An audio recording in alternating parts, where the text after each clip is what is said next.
Hello, I'm Certified Instructor James Roberts, here today to tell you about the gold bar strategy. Now, many of you players may have never heard of the gold bar strategy. What's it all about? Well, I'm here to tell you today. First, let's talk about where the gold bar is located. Roughly halfway between the first diamond and the end rail, all the way across the table. What the gold bar is a target area for your cue ball when you're playing a containing safety. Let's take a look at some examples on the table. Here I have a little bit of a situation in a rack of 9 ball. I've got a low percentage shot on the 2. I could try and cut it, I'd risk the scratch, or bank it back here. Again, not a real high percentage shot. Additionally, if I make the shot, my next ball is the 4, which is tied to the 6, and neither are going to a pocket. So instead, I'm going to incorporate the gold bar strategy. Instead of pocketing the ball, I want to thin off of the 2, land the cue ball inside the gold bar.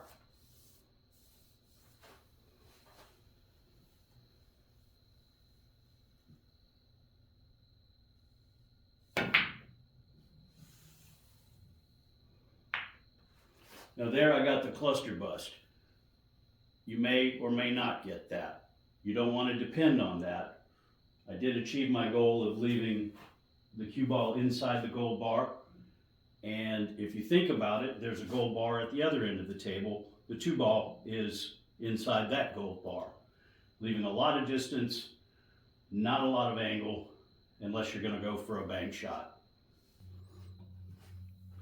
So here's another scenario in 9 ball.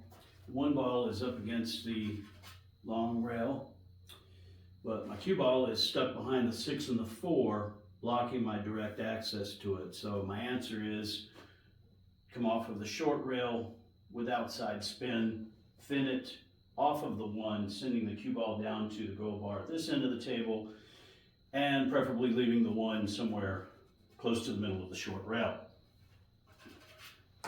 Let's have a look at that.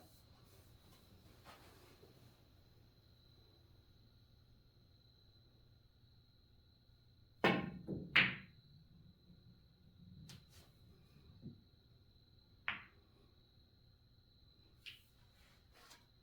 ran it a little hard and landed outside of the gold bar by a couple of balls, but I have hooked behind the 9 ball, and the 1 is behind the 6 ball, leaving my opponent long and no direct shot at it, forcing him to jump or more than likely kick. Here's a 9 ball scenario where I have a shot on the 1 and it is makeable. However, I have very little chance of running out, mainly because of this 4-6 tie up here. So instead of going for a low risk or a low percentage shot, I'm going to incorporate the gold bar strategy. I'm going to thin off the 1 with some running or outside English, coming off 2 cushions, bringing the cue ball back to this area of the table, the gold bar.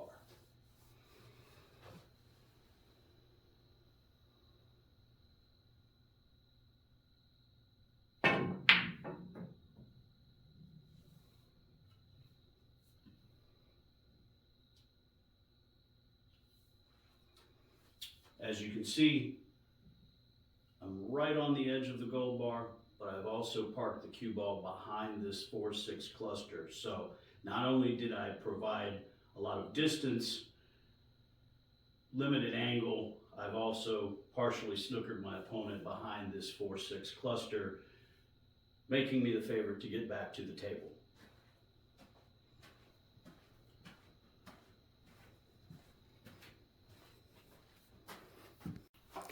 Here we have another 9 ball scenario. This time I'm on the other side of the 1. I want to bank that off the 2 long rails, leave it close to the middle of the short rail, and bring the cue ball back to the gold bar. Let's see how that looks.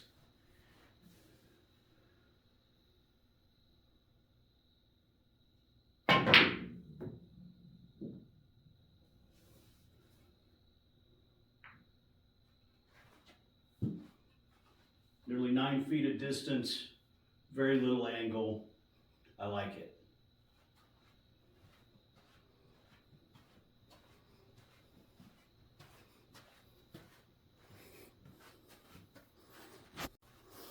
Here's a scenario that you might find in a one-pocket game or bank pool. There's a cluster right around the rack area with no clear shot at anything. Instead of trying to go for something low percentage, I'm going to thin off of this one ball, come back 2 rails, leave my opponent on the gold bar, a lot of distance, and no clear shot, very similar to what I'm facing right here. Let's see what that looks like.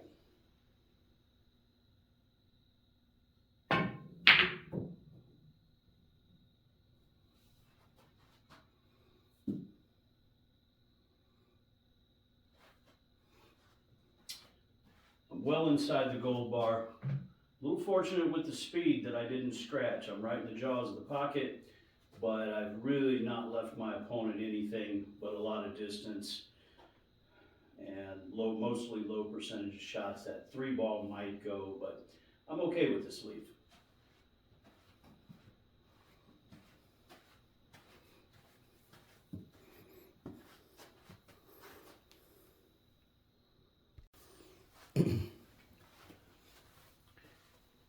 Anytime you can leave your opponent 9 feet away, you gain a very distinct advantage. Utilize these techniques, utilize the gold bar, practice these shots. The real trick is getting the cue ball speed right. That varies based on your stroke and how thin or thickly you hit the ball. But with practice, this becomes much easier. But likely in the beginning, you'll have some challenges getting that cue ball speed just right. But practice it, it will improve your game, it will increase your win percentage. The gold bar was named so by a Mr. Nick Varner, who said, if you leave your opponent on this area of the table enough times, you will get the gold. Practice these, get to know them, come up with new shots, utilizing this basic strategy, and guaranteed your win percentage will go up. Till next time.